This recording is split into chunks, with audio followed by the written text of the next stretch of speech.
I think we need more thinking. It was the final game of preseason with Nuggets versus OKC. What happened? Let's find out. You're listening to CS 105.1, where I talk about the Nuggets with good vibes. Let's get it. Let's try to get healthy. Let's stay together. And if we can do that, we put ourselves in a good situation.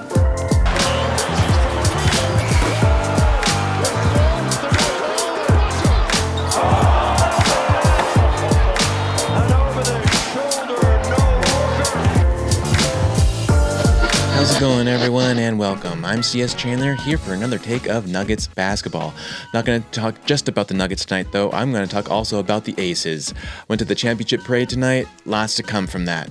But it was the last game of the preseason as the Nuggets took on the dreaded division rival of OKC Dust Bunnies. Before that, I opted to check out the Las Vegas Aces championship parade, coming off of their third championship, which is in 4 years, definitely solidifying them as a dynasty.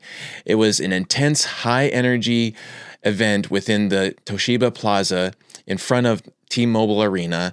Packed, just completely packed. The city showed up, and to show their beloved Aces love, I put together this little piece that I'm going to show you. I'm actually going to show you a little bit, a hint of it, a little teaser, if you will, and then I'm going to post it on a later video. If you want to check it out, please, give it some respect and some love and everything. You're really going to like it, especially if you love sports. For those of you who don't know who the Aces are and maybe don't watch women's sports, the WNBA, which is the women's version of the NBA, obviously, women's WNBA, they have a team here in Vegas called the Las Vegas Aces, and they won their first championship in 22, their second in 2023, and now their third in 2025. The big thing about this to me is that the last time they were champions, the Nuggets were champions. That's right. So we have maybe some little hints within the forecast, the fate forecast, that the Nuggets chip 2 is inbound. The journey starts on Thursday because we are now out of preseason, and that's going to be my biggest take from tonight is the fact that we are completely done with preseason. Thank God. I mean, I love preseason after a long off season and you just really want some basketball, but then preseason gets pretty freaking tiring, especially when you're not playing their best anyways. So, but real quick, let's backtrack and let's check out this teaser of the championship parade.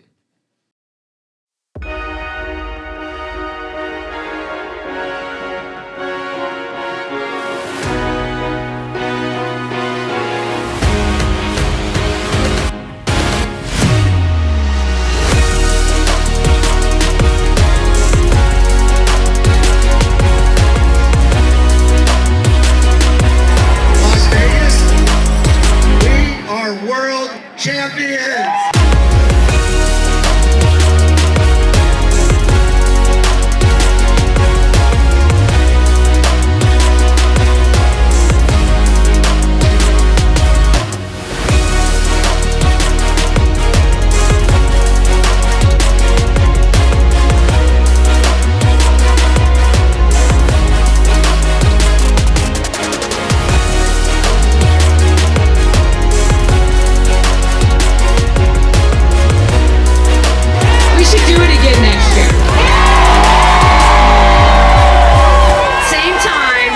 Year. Let's do that.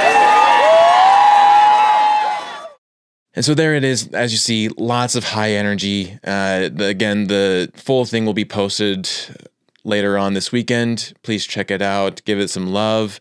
And I definitely respect and appreciate everything that your support for everything I do. So tonight, we had the Nuggets versus the OKC Dust Bunnies. The starters, the Nuggets rested 4 of their starters. AG, Jokic, Jamal, and CB all rested, which, I mean, I kind of wish that they would have done that against the Bulls, but at the same time, I kind of understand why they didn't rest them because it was a first actual home game back in Ball Arena. So, of course, you want the Nuggets fans to see the whole lineup play and everything, especially the starting lineup. But that obviously would have been the go-to game to rest them.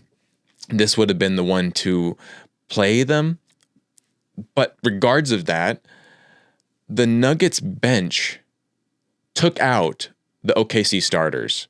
Now that says something. For everyone putting OKC on a pedestal, Nuggets are a better team, and this completely showed it. The Nuggets won against the starters, the OKC starters. The Nuggets bench beat the OKC starters, and that is freaking amazing.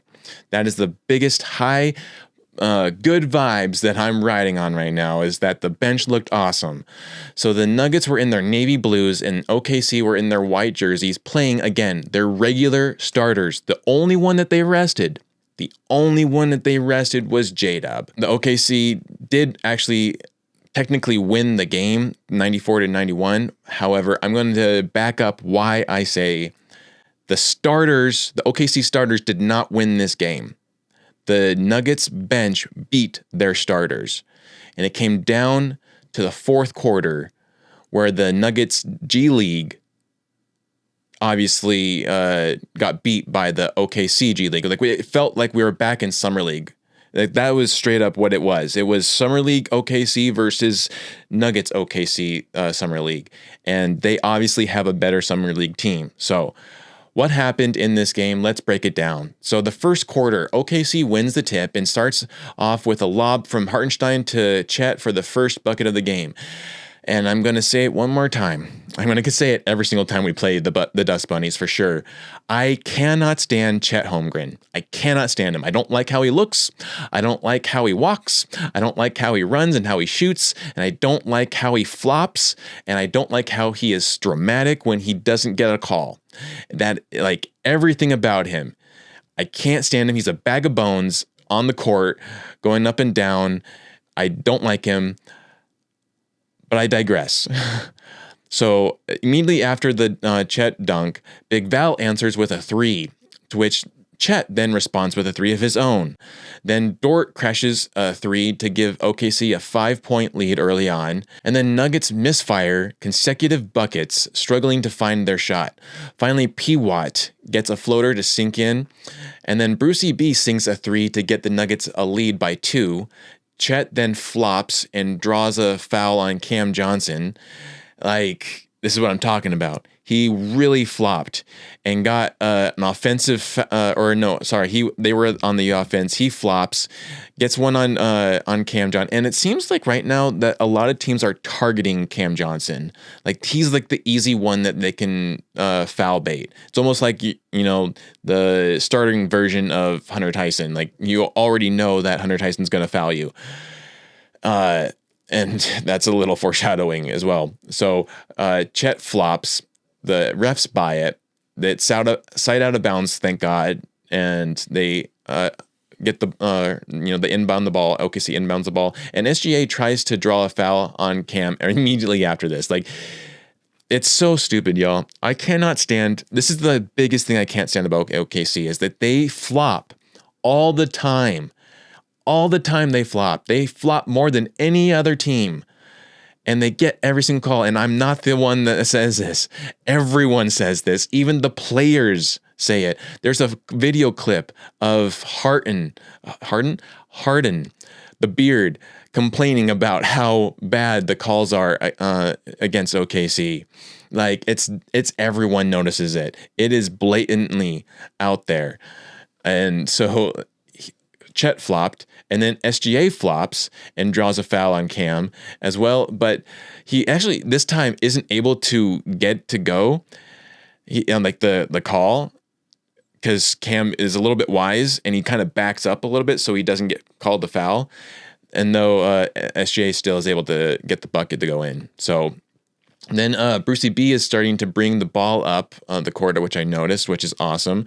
They weren't doing that in the previous games, and now we're seeing Brucey B bring the ball back up, which is great to help establish the pace of the game because he rushes the ball up, and especially against a team like OKC who likes to just swarm you. They have a swarming defense most of the time, and they try to get you in the backcourt so that you get a backcourt violation. He's the one that kind of sets the pace, runs it up so that you don't get that, and then kind of rushes the pace of the overall offense, not able to get the defense to set in for OKC. And that's what I really love about seeing more and more Brucey B kind of falling back into his place of where he used to be in the 2023 chip year. And then Tim Hardaway Jr. cooked tonight. So he sinks a 3, giving Nuggets a 1-point lead. It's so phenomenal to see him knocking down a shot early on. Like, we didn't have to wait very long for him to actually sink a bucket. And it's not just any bucket, it's a 3. That's why you brought him to Denver, is so he could do that kind of thing. And now he's finally doing that. And we're not even in the regular season. So that's really great to see. Then Chet gets away with a no-call foul on PWat. Literally assaults him. Straight up assaults him, gets the ball, and then charges the rim, and then on the other side, charges towards Tim Hardaway Jr., who takes the charge and gets the call with a charge on OKC. Like, that's another reason why you got Tim Hardaway Jr. on our team, because he takes great charges, and case in point, he took the charge from Chet Holmgren, and though Chet Holmgren got away with the foul on the defensive end, he didn't get away with the foul on the offensive end, as Mark Dagnutz challenges the call, and fortunately for us, it was unsuccessful. And because, of course, it was. Like, dude assaulted Tim Hardaway Jr. as well, going to the rim. Love OKC not getting what they want, you know. I love when they don't get their way. And they all act like little babies, tantruming, throwing up babies. And I love it. So Zeke then checks in at the 4:20 mark, giving Big Val a breather. And then OKC gets charged with a 3-second defensive in the paint call, which Cam Johnson goes and knocks down the technical foul ball or bucket. And then SGA loses the ball, and Nuggets are just really like, this was crazy. Like, he loses the ball. He loses the handle of the ball. No one poked it away or anything. He loses the handle of the ball, and there's a big gap between him and I think it was like Hartenstein or something like that. And I think the closest one was Cam Johnson went to the ball, and they hesitate. And that little hesitation gave SGA the ability to get the ball back again. But if you had like a Nah or a McDaniels or even a Anthony Edwards in that position, that ball would have been snatched up and made into a running transition dunk. However, that's not us, and so they hesitated and allowed them to get the ball back. And luckily, OKC isn't able to score. Spencer Jones collects the rebound and kicks it to Tim Hardaway Jr., who knocks down another 3. Spencer Jones then blocks SGA's shot. Man, Spencer Jones did a lot of amazing things tonight. Remember in the last game where he was getting called for fouls because he was too aggressive? Well, now that is back in play, and he was amazing on the defensive end. He disrupted the OKC starters so much, and I loved it. I loved seeing him attack SGA and disrupt the offense, like especially after the salt that they gave us in the playoffs, to actually see some Nuggets players get up and actually get aggressive and defend. It was just amazing. So Spencer Jones then blocks SGA's shot and gets the ball again to Tim Hardaway Jr. on the transition, who loses it and it goes out of bounds. But that would have been a great play right there. Still a great play or a great impact from Spencer Jones there. Luckily, OKC isn't able to knock down, and Tim Hardaway Jr. knocks down another 3 to get a 4-point lead to the Nugs. Then Lou Dort, who I also cannot stand. He deserves to be in football, not in basketball. He checks people all the time. It's so freaking annoying. Like, dude plays basketball like he's a football player. and I can't stand it. Like, get him out of the freaking league, get him into NFL so he can charge people there. But he obviously, he's getting really good at his threes, and he sinks down a three. The Nuggets get a chance to extend the lead, but miss. And on the other end, SGA sinks a three to get OKC the lead again. Swarming defense disrupts Cason Wallace, as the Nuggets get the ball back and rush it up, but it's not enough to get as the quarter ends. And then OKC actually wins the first quarter by 22-21. So, like, just a little things here and there that if the Nuggets just cleaned up, and especially, again, if the starters were in there, this would have been a completely different story. Maybe the Nuggets would have blown them out. I guarantee you they would have blown them out. So, second quarter, the Nuggets start the quarter off with a lineup of Strother, Zeke, PWat, Spencer Jones, and Jalen Pickett, as Pickett nails a three for the first bucket of the quarter and the lead by 2. That was amazing. Even Pickett had really good minutes tonight. The Nuggets get a steal, continuing that zone defense that they were playing in and actually most of the first, they were continuing to play this zone defense. And PWat with the dunk on the transition. Phenomenal. Like, this is where they start to build a huge lead. They totally dominated the second quarter. Nuggets get another steal, and Zeke with a three to extend the lead by 7. Strother misses a three, but PWat gets a putback dunk. Like, just out of nowhere, like, phenomenal. Like, that's what you need to do in offense. If someone is missing, don't assume it's going to go in, and don't assume that you can't get the ball. Charge.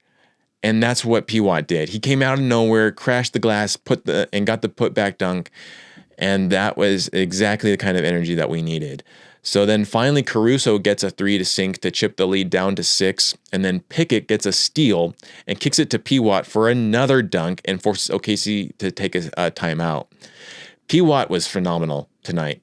Honestly, he was really good. And it just is a continuation of his improvement that we've seen since the first preseason game against the Timberwolves. He has been the one consistent player, I feel like. I mean, obviously you have Jamal. There was one game that Jamal wasn't great defensive or offensively, but he was decent on defensively. And then Aaron Gordon has played well every single game that he's done, but he hasn't played every single game. PWat has. So that's why I say PWat's been really the one consistent player of this preseason. Like, he's the big takeaway from all of preseason, is that that PWat has phenomenally improved. And he goes to the line for 2 to give Nuggets a 10-point lead. Then Big Val checks in at the 8-minute mark as PWat knocks down a 3.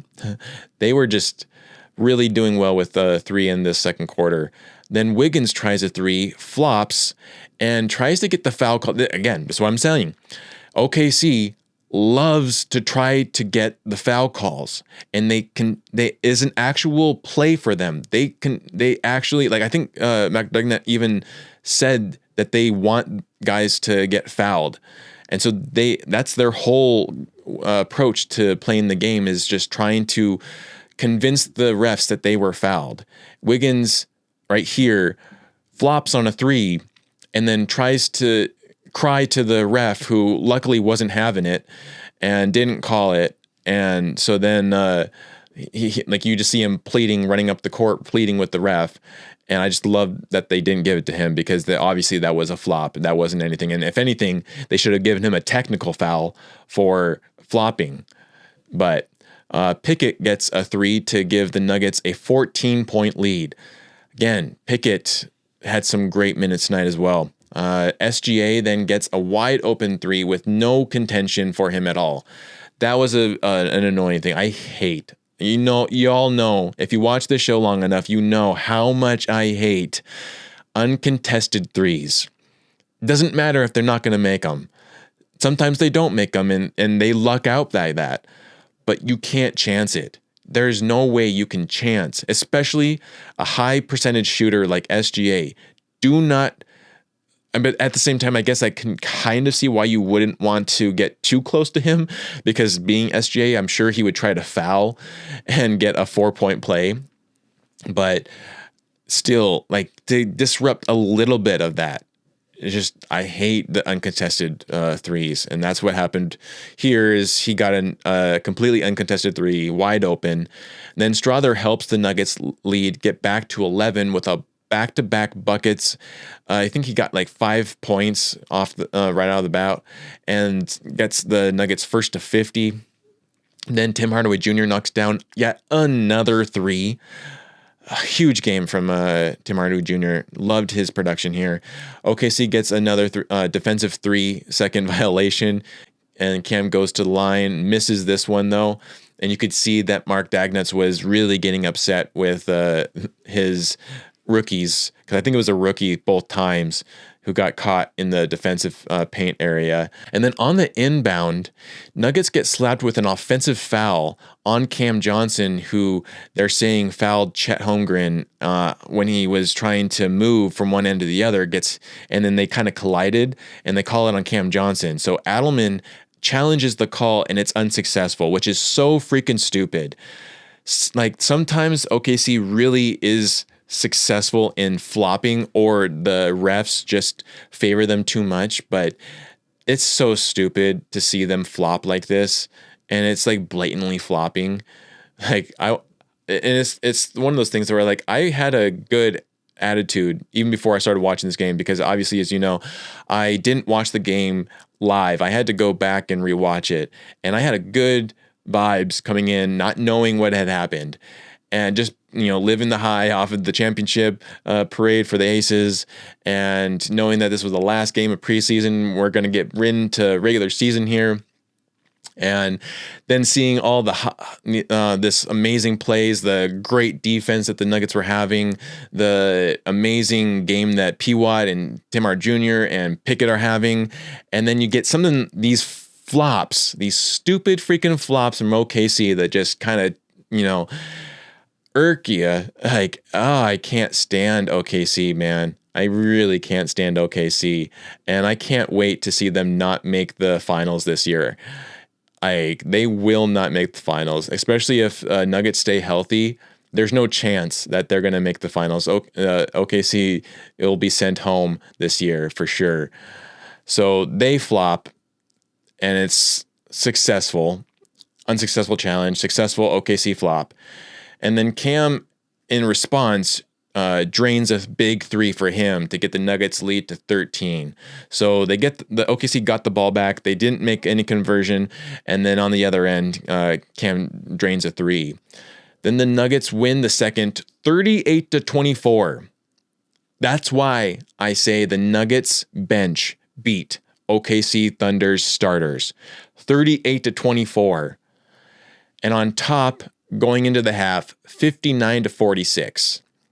Third quarter, the Nuggets start the quarter off with Brucey B, Tim Hardaway Jr., PWat, Cam Johnson, and Big Val. So obviously their starting lineup from the first quarter of the game.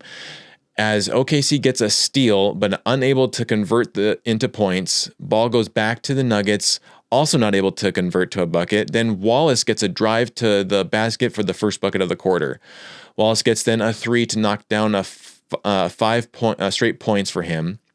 Finally, Cam Johnson knocks down a three to get the Nuggets' first points of the quarter.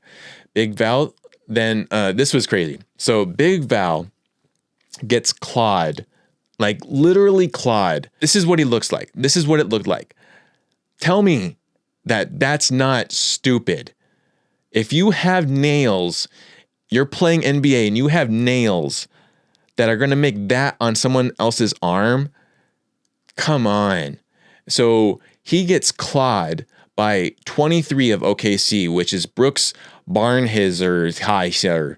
I don't even care how you pronounce his name because he looks stupid, who clawed up Big Val, gets him frustrated, and then the Nuggets start to break down and turn over the ball from offensive fouls because they just are so frustrated that didn't get called, and it should have gotten called.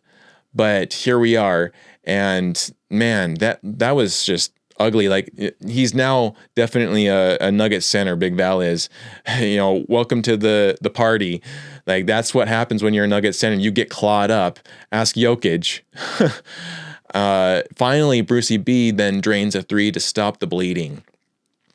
Zeke, with an easy chance to collect a rebound from a missed OKC 3, causes it to go out of bounds, giving OKC another chance. Luckily, they're not able to convert, and Brucey B then gets a layup to extend the lead. Like stuff like that, like you got to knock, at the very minimum, get your rebounds. Like when you're jumping up to grab the ball, that should be easy for you. That you are a professional basketball player. Your one thing you should be able to do is jump up and grab the basketball, especially when there's no one contending for it. And yet he jumped up with no one contending it and still managed to get the ball out of bounds. Like Zeke can be so frustrating, and more times frustrating than praising. But so luckily that didn't go OKC's way. Brucey B was able to clean it up a little bit. And then Hunter checks in for Brucey B and immediately has impact with a steal and then a layup. And that's kind of where I feel like Hunter should kind of live his game at these days, because he consistently puts up shots that he thinks is going to go in, and they never go in. He shoots nothing but bricks. And the one thing he can do is disrupt defensively and put up in layups. And that's what he should 100% model his game or mold his game around. So then the Nuggets defense looks like it's easing up at the end of this quarter with a different lineup. And OKC wins the third 20-16. Still, the Nuggets are on top, though, going into the fourth. The Nuggets start the quarter off with a lineup of Pickett, Strother, Hunter, Deron Holmes II, and Zeke, as Hunter gets a steal and Strother knocks down a 3 for the first bucket of the quarter, followed by a Pickett 16-footer to force OKC to take a timeout. OKC gets a 3 to get them on the board for the quarter, and then Pickett responds for another jumper for 2. Zeke then gets a steal but isn't able to convert. So, some minor good things with Zeke, but still some frustrating things. Like, you got to convert those steals, especially when you get that. And that's a gimme right there. Come on now. Get the transition. Even if you go up and you get fouled, at least you get to go to the foul line. You shouldn't be turning over the ball after just stealing it. And that's kind of what happened. So then Strother knocks down another 3 to get the lead to 16 at 8:56 left in the fourth quarter. 8:56 left of the fourth quarter. The Nuggets are up by 16. 16. Thunder then come back with 8 straight points to knock the lead down to 8. It doesn't stop there. At 8:56 of the game is the last time the Nuggets actually had something good going for them in this game, because then it was all downhill. And this is actually the kind of point where the G League, the Nuggets G League, met the OKC G League, or the Summer League, if you want, whatever you want to call it, the G League, Summer League, whatever. And so they get 8 straight points. And then Hunter then fouls Carlson of the OKC at the arc. They look at it. It gets upgraded to a flagrant foul 1. Carlson goes to the line, makes 2 of 3 free throws. OKC retains the ball, and Hunter then fouls OKC again. He fouls him again, go to the line. They make 2 of 2 for a 4-point play. Get out of here. Are you freaking kidding me? Hunter Tyson, I know a lot of Nuggets Nation is frustrated with Zeke.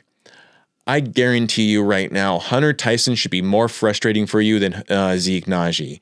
Hunter Tyson is so incredibly frustrating, at least for me. Like, he can't get buckets. He only shoots bricks. The only time he really does something good is defensively and when he gets layups. But getting back-to-back fouls, one beyond the arc in a flagrant, second one in the paint, and then Ding puts up a deep 2 to make it a 2-point game. They went on a 14-0 run.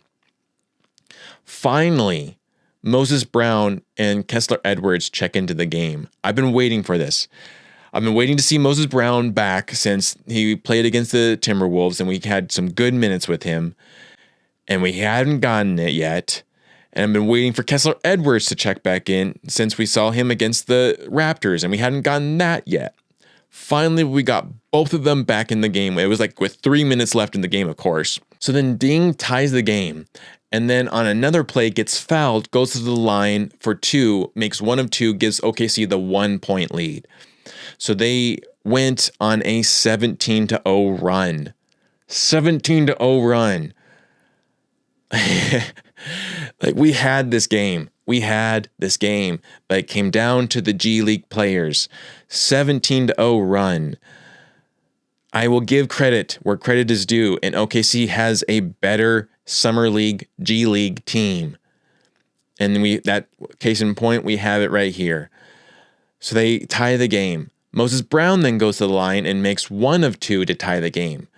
Finally, Tamar Bates drives to the rim to get a finger roll to the rim for the Nuggets. Plus, and they get the and one, or they get up by 1. Like, that was amazing to watch. Is Tamar Bates getting his bucket in there? You know, I'm a big fan of Tamar Bates. Actually, having met him now, like, he's my guy. Tamar Bates, come on, man. We need some good minutes from you. OKC then knocks down a 3 to give them the 2-point lead. And then Curtis Jones gets the floater and gets fouled, goes to the line for the and one, but misses it. And this is with seconds left in the game. Ding, on the other end, gets the rebound, and on the other end gets the buzzer beater win. OKC wins the fourth, 28-16. That's how much better their G League is to our G League. And Topic didn't even play in this game. For one, like, I just want to point that out. Topic did not even play. He is part of their Summer League G League team, and he didn't even play. Had he played, I'm sure this would have been even a bigger blowout in the fourth quarter. Because I do not have a lot of faith in our Nuggets G League team. We haven't had a great G League team in a while. So they win the fourth quarter 28-16, and again they win the game, final score 94-91. Oy, that really sucks, especially when you're up by 16 points with 8 minutes left in the game.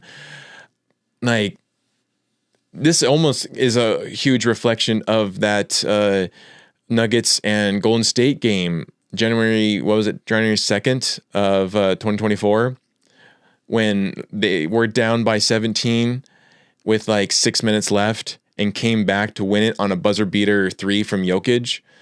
Like, here we have it, the same kind of thing. And this is all from the G League team. Again, I need to stress the G League team. The Nuggets bench beat the starters.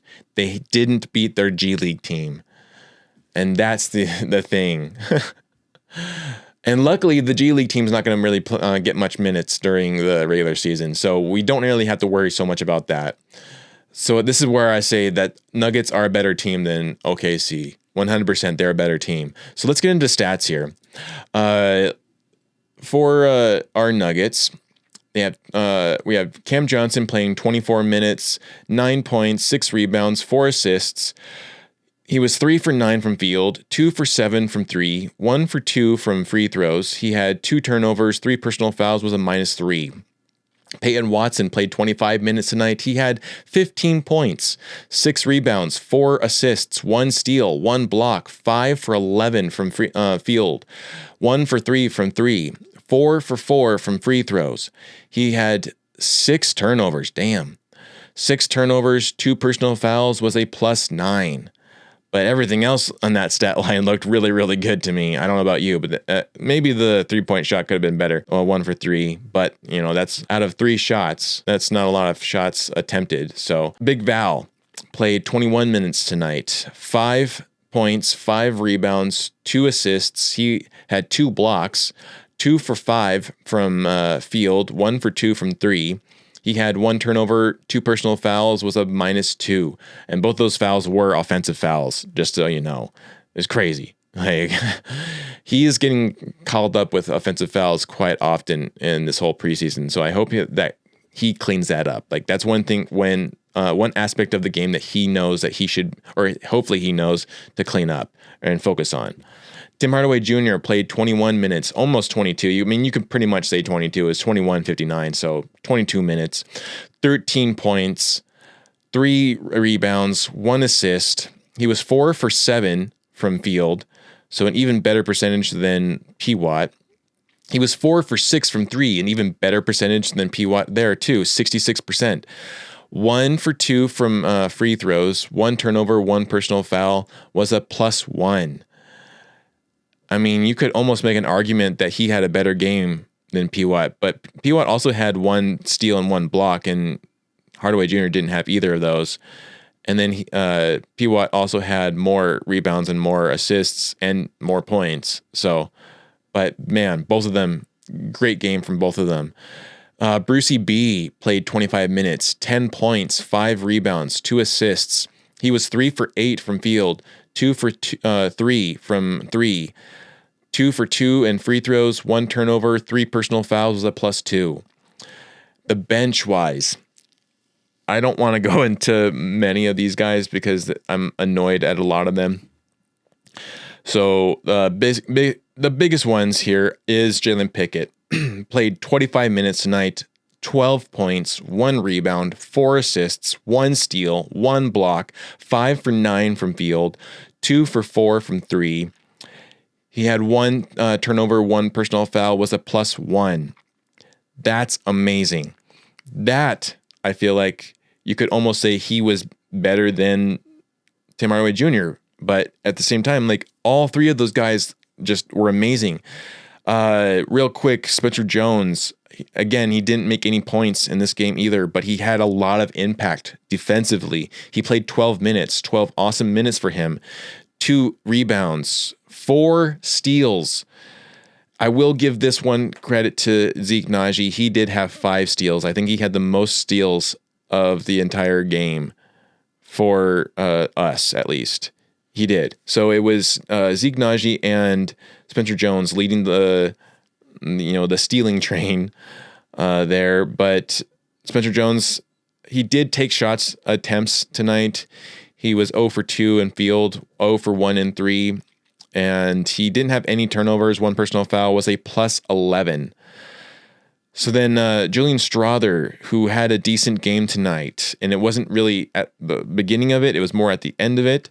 He played 18 minutes, made 14 points, 3 rebounds, 2 assists, 1 steal. He was 5 for 8 from field, 4 for 7 from 3, 0 for 2 from free throws, 0 turnovers, 0 personal fouls, was a +13.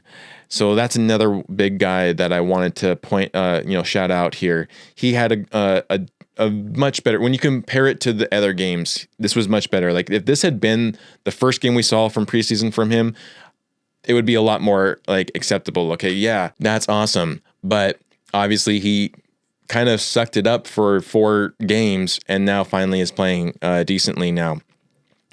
And so then, like I said, I'm not going to give anyone else a lot of credit. Unfortunately, Kessler Edwards and Moses Brown did not play at the level that I was hoping that they would play. However, in the Clippers game, which was on ESPN, and that had Tim Legler and Richard Jefferson calling the game and Mike Breen, Richard Jefferson made a great point, and I think I noted this on my podcast for that game, but he made a great point that when you're a bench player, especially a deep bench player, and you're sitting on the bench for like 2 hours watching a game, like, you have to stay mentally prepared to be checked into the game, as well as your body.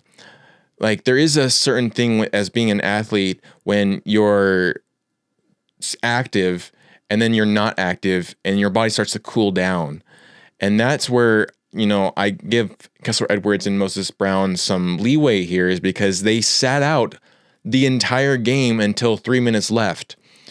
That's my biggest thing for Adelman, was that he did not take out Hunter Tyson soon enough. He let Hunter Tyson rack up 2 horrible fouls, one on the arc, one in the paint, totaling in a 4-point play, and then couldn't make a bucket. The only bucket he got was that layup when he first checked in, and then he just let him like kind of out there. It wasn't his day. Like, he should have taken him out, gotten Kessler Edwards in there, given them a little bit more time. Like, I want to see Kessler Edwards with a full quarter. Like, I know he's not going to play a full game right now. I know he's not going to play a half a game right now. I know he's not going to play a third of a game right now, but just let him play a full quarter. Come on. Or even a half a quarter. I'll take that. Like, more than 3 or 4 minutes. And especially at the end of the game. Like, that's where I was hoping that we would have gotten Kessler Edwards, is more at a time where we were up and before we really needed him, so that he could transition better from being on the bench to actually being active. Same thing with Moses Brown. So Moses Brown at least got 1 point because he did go to the line. Like I told you, he tied the game in that one mark. But he also got 3 rebounds. So, he had 1 personal foul, and Kessler Edwards did have a turnover. But again, this because they just came off the bench watching for 2 hours, and now all of a sudden they need to act like starters, and that's crazy to ask from them. I mean, OKC didn't do great with their G League coming off immediately, but they also got their G League in a lot sooner than we did, so they were able to warm up better than our guys were. So that's overall stats here. We had 45 rebounds to their 49. We had 23 assists to their 22. We had 13 steals to their 8. So we outstole them. We had 5 blocks to their 5, so we tied there. We had 37% from field. They had 40%. We shot 37% from 3. They shot 28%, so we were shooting the 3 ball better, though we were putting up a lot of threes. We shot 45 threes tonight and made 17 of them. We shot 58% from free throws. Not great. Not great. We missed 7 free throws. We went to the foul line we shot 17 free throws and missed 7 of them. They shot 84% with 13 free throws. So we had 13 turnovers. They had 17 turnovers. So we actually were not for the first time, the one with the higher turnover rate. And then we had 19 personal fouls. They had 15. So, that again, like, I think a lot of those fouls is just from the OKC. They have to be going into some kind of acting school. Like, I don't see how it's either that or the refs really are in their pocket. Like, I just don't know. I don't understand how you could believe some of their flopping. It's blatantly flopping. And yet they get some of these calls to fall in their favor. It's stupid, but whatever. So that's your stats right there. My big takeaway is this. There's the saying that you win as a team and you lose as a team. However, I would say that with 100%, this game was an example that challenges that saying, because the players that contributed to the near blowout were not on the floor when the 3rd and 4th string, aka the G League team, lost the lead completely, as well as the game. This was definitely on the lineup from the 4th quarter. 100%. The players that were in that 4th quarter, this is all on them. And that is something that Adelman is going to have to make notes on and deal with and make changes with. But despite that, this game was down to the wire. A fully healthy OKC playing all of their starters lost to the Nuggets' second string players, their bench. The Nuggets had a swarming zone defense.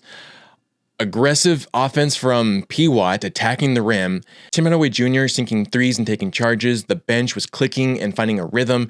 This is what gives me a lot of hope for regular season, when things really matter and we actually have our starters playing. It took the team favorited to win another championship, their G League team, facing off against our G League team to win this game. That's what OKC is actually better at. They do have a better G League team, and I will give them credit for that. But the Nuggets overall are a better team than OKC, especially this season. They are deeper, they are better, we have better players than them. Jamal is a better player than SGA. Jokic is a better player than Chet Holmgren and Isaiah Hartenstein put together. Like, we have a phenomenal team, and the Nuggets are going to win a second chip. This is where I'm going to bet that. This is where this stands. OKC doesn't have a chance to win another championship because the Nuggets, if they are healthy, they will win or at least go to the finals. And so let me know what you think in the comments. I am feeling, my vibes are very high right now, especially after this. Like, the Nuggets, just seeing the Nuggets bench actually clicking and playing well tonight gives me so much hope, because I already know we have the best starters. And so when we have the best starters and then the bench starts to click in, we're going to be a problem. And so let me know in the comments what you think. I think that this is our year, and I'm going to say it again, is the year of Jamal Murray, and it's going to be a battle to see who is the second best Nugget on this team, whether it's Jamal Murray, Aaron Gordon, or Christian Brown. It's definitely going to be one of those, though, and they're all playing really, really well. And now you have Cam Johnson playing well. You have Tim Hardaway Jr. playing well. That's why we have preseason. I'm glad that you stuck with me and you got these games out of the way.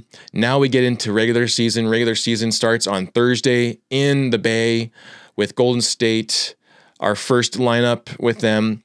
And then our second game is on Saturday, the 25th, our first home game, our home opener against the Suns, the Phoenix Suns.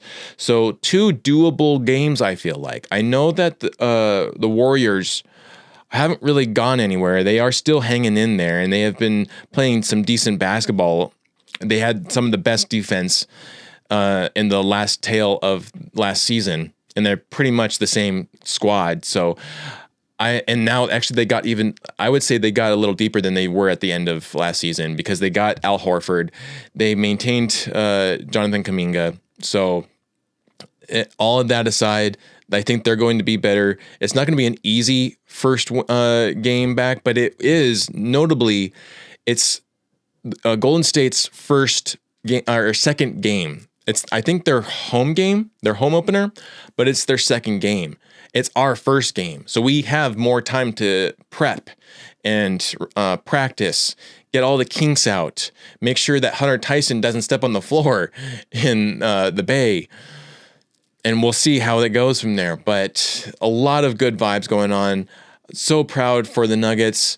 They got through it. They won, I believe, 3 of 2. That was their preseason record, which is a lot better than last season. If you remember, they were 1-4. So to go now from 1-4 to 3-2, and now it's just this. Now the challenges starts. We're at 0-82, or no, 0-0 right now. There's no games have been played, so 0-0.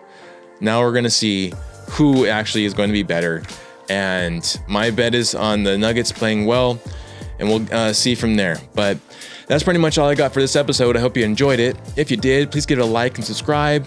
And if you would like to donate, I would really appreciate it. And I would definitely shout you out, as well as if you wanted to tag any saying or comment, I will read it off for you on the podcast here on my next episode. So please give it a like and subscribe, and share it to your friends and family, because you've been listening to CS 105.1, where I talk about the Nuggets with good vibes. We'll catch you later.